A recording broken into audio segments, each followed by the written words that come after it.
I never thought my marriage would fall apart so quickly, so painfully. For years, I believed we had something strong, something that could survive whatever life threw our way. My wife, the woman I trusted with my entire world, my heart, my future, even my deepest thoughts, shattered that belief one quiet evening with a confession I wasn't ready to hear. She admitted she had been unfaithful. At first, I refused to accept it. I studied her face, hoping to see guilt, even the slightest sign it was a careless mistake she truly regretted. But worse than the betrayal was the way she acted afterward. With unsettling calm, she stared straight into my eyes and said, "You need to be more open-minded. Let me live my life." Her words kept repeating in my mind for days like a twisted joke I couldn't run from. How could she expect me to just accept her cheating? To pretend it was fine, even normal?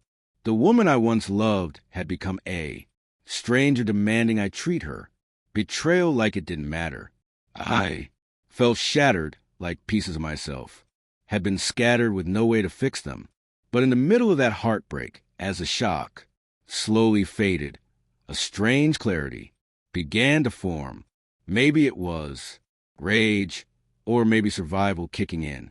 If she wanted space, if she thought I'd simply sit back and accept her lies, then maybe I needed to stop being the gentle, trusting man she thought she could walk over.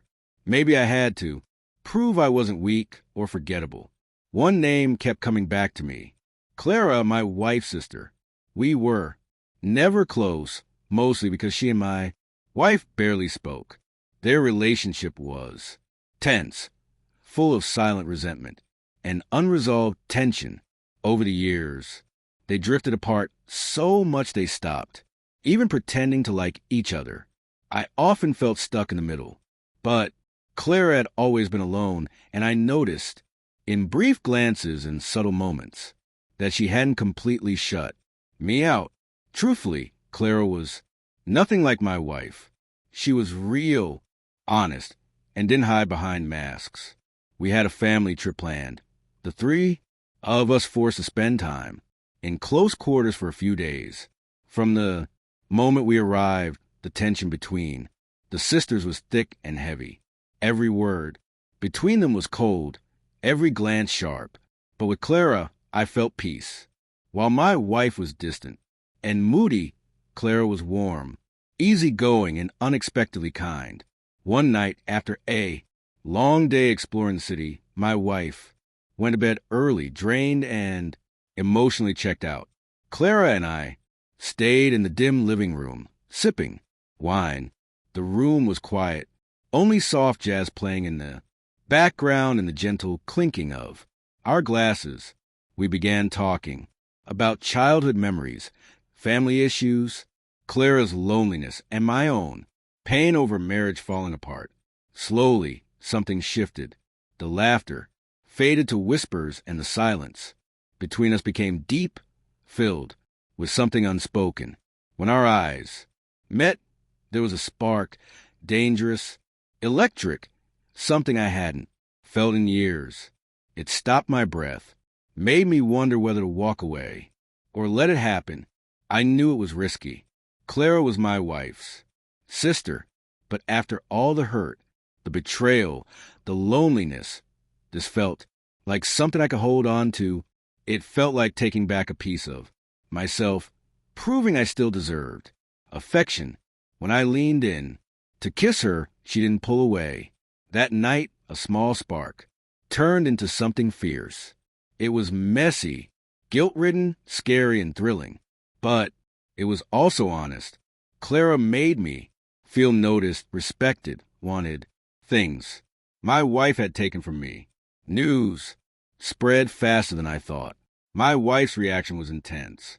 She exploded in rage, but beneath it was shock, jealousy, confusion, and maybe regret. She couldn't believe I turned to the one person she had pushed away for years. Now Clara had the advantage in there. Bitter rivalry, and my wife was left questioning everything. Dating Clara wasn't simple. We had to hide it, at first, sneaking around to avoid the chaos it would bring to the family.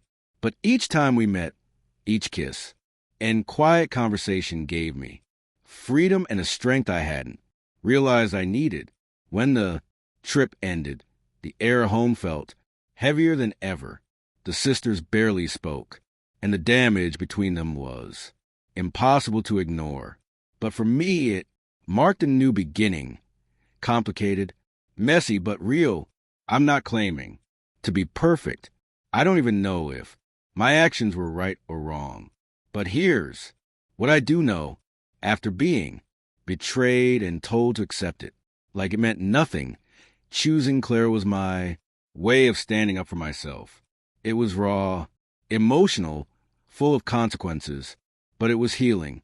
In the end, when someone breaks your trust, sometimes the only way to move forward is to break the rules. And that's exactly what I did.